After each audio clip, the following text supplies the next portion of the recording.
হন না কেন। বন্ধু, এই যে আমরা শয়তানি করে কই, সে বন্ধু তুই মরলে একটা 40-এর দাওয়াত খেতে পারবো। একবার চিন্তা করে দেখতো, আমাকে কোনো বন্ধু যদি আসলেই মরে, তখন কি আমাকে গলা দিয়ে খাবার নামবো?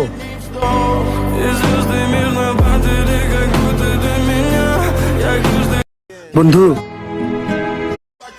আর্জেন্টিনার প্লেয়ারদের এগুলা কি ভাই? আগে ভাবতাম মেসিরই সবচেয়ে বেশি ট্রফি, এখন দেখা যায় লাউতারো মার্টিনেজের আলমারি ট্রফি দিয়ে চারদিক ঘেরা। তারা আবার মেসির সাথে তুলনা করে। লাউতারো মার্টিনেজের যতগুলা ট্রফি আছে, যারা ট্রোল করে তাদের পছন্দের খেলোয়াড়ের এতগুলা ট্রফি নাই। আপনাদের সবাইকে ওয়েলকাম। এটা ক্রিস্টাল হানি। আজকের জুমার নামাজ পড়তে যায় নাই, শুধুমাত্র ফ্রি ফায়ার গেম খেলার জন্য। কে সে জানেন? আপনার চ্যাট লিস্টের 1 নম্বর ব্যক্তি। কি বিশ্বাস হয় না? তাহলে তাকে ভিডিওটা শেয়ার। ভাই দেখেন, লিওনেল মেসির প্রতি প্লেয়ারদের কথা ভালোবাসা। একজন প্লেয়ার মাঠে বসে 2 হাতে উড়িয়ে লিওনেল মেসিকে কিভাবে সম্মান জানাচ্ছে। যদি আপনি ফুটবলের রিয়েল ফ্যান হন, তাহলে আপনি বলবেন এটা ফুটবলের সৌন্দর্য। যদি আপনি জীবনেও কোনোদিন ফুটবল খেলা দেখেন নাই, তাহলে আপনি বলবেন লিওনেল মেসি ফুটবলের গড। তার জন্য সব প্লেয়ার লিওনেল মেসিকে সম্মান জানায়।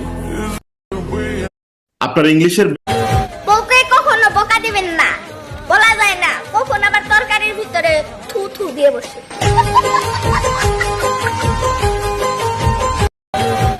মেজাজটা কিন্তু খারাপ হয়ে যাচ্ছে।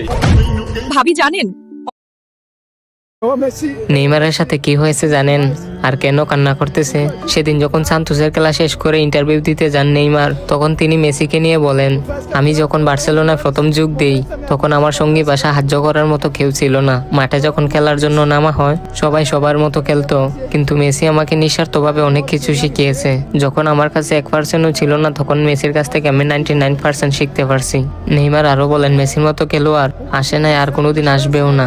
মেসি শুধু একজন খেলোয়াড় ছিলেন না, সে আমার একজন ভালো বন্ধুও ছিলেন। তার কাছ থেকে আমি যা শিখেছি, এই প্রতিদান আমি দিতে পারবো না কোনোদিন।